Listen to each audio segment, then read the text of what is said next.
दिसतंय आपला आमदार पण आम्ही भूमिपुत्र आणि मारवाडी असा भेदभाव कधीच केला नाही, कारण या बाजारपेठेमध्ये माझ्या वडिलांना मानणाऱ्यापासून, माझ्या वडिलांच्या आजोबांपासून काही लोक आहेत जी त्यांचे मित्र आहेत, एकत्र बसले, एकत्र खाल्ले बाजारपेठ.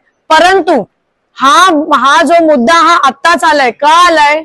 या 15 वर्षात आलाय. कारण सातत्याने अन्याय करणारा महेश बालदी सारखा माणूस या ठिकाणी कुठेतरी पुढे पुढे चाललाय आणि भूमिपुत्रांना पायदळी तुडवायचं काम त्यांनी केलंय. म्हणून हा मुद्दा उपस्थित झाला आहे. मी या ठिकाणी जन्माला आलोय, आमच्या पिढ्यानपिढ्या या ठिकाणी जन्माला आल्यात, पण आम्ही कधी भेदभाव केला नाही. आता ह्यांनी भेदभाव केल्यामुळे हा मुद्दा जलोकातूनच पुढे येत आहे. परंतु आम्ही त्या साऱ्या गोष्टींना जास्त महत्व देणार नाही. आम्ही महत्व देणार कामाला आणि लोकांच्या कामांसाठी आपण कशा आणि उरणच्या विकास. काय अजेंडा असणार आहे निवडणुकीचा अजेंडा? जनतेचा विकास, या उरणचा विकास हा आमचा मेन अजेंडा.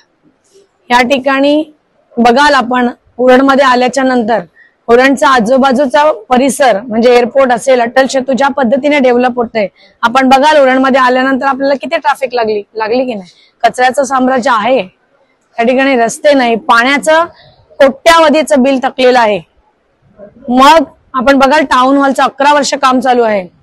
आमदार माझ्या दारी या कार्यक्रमातून आमदार म्हणाले होते की मी जूनला बायपास रस्ता करीन, नंतर म्हणाले ऑक्टोबरला करीन, पण आचारसंहिता लागली, बायपास रस्ता काही झाला नाही. असे खूप आश्वासनं आम्ही सगळ्यांनी बघितले. सेफ्टी झोनचा मुद्दा या ठिकाणी आहे. अनेक मुद्दे आहेत जे लोकांच्या जीवाभावाचे मुद्दे आहेत.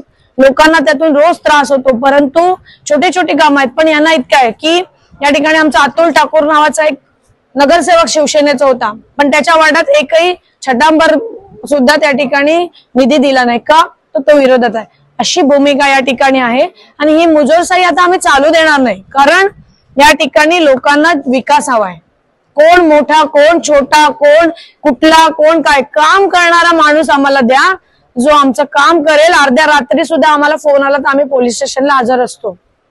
ह्यांच्याकडे ते जातात पोलीस स्टेशनला, पण त्यांच्या कार्यकर्त्यांसाठी, खास कार्यकर्त्यांसाठी विकास झाला, पण त्यांच्या भोवताली असलेल्या काही कॉन्ट्रॅक्टरांचा झाला आणि त्यांचा स्वतःचा झाला. या ठिकाणी विकास उरणचा झाला नाही. म्हणून आम्ही साऱ्यांनी एक चंग बांधला आहे की या ठिकाणी जनतेच्या मनातला नगराध्यक्ष या ठिकाणी बसेल. मी भावना गणेकर म्हणून निवडणूक लढवत नाही, तर या जनतेच्या मनातला नगराध्यक्ष या ठिकाणी बसावं यासाठी निवडणूक लढते. आम्ही साऱ्यांनी चंग बांधला आणि 100% आम्ही विजयी होणार हा विश्वास माझ्या मनामध्ये. आपण बघाल या ठिकाणी एका मेसेजवर लोक आली. आम्ही धरून बांधून आणलेली लोक नव्हती. मी फक्त सोशल मीडियावर काल रात्री एक क्लिप टाकली आणि साऱ्यांनी, सगळ्या पक्षाच्या प्रमुखांनी टाकले आणि इतकी लोक आली. लोकांना वाटतंय बदल हवा म्हणून आली आहेत ना. आपण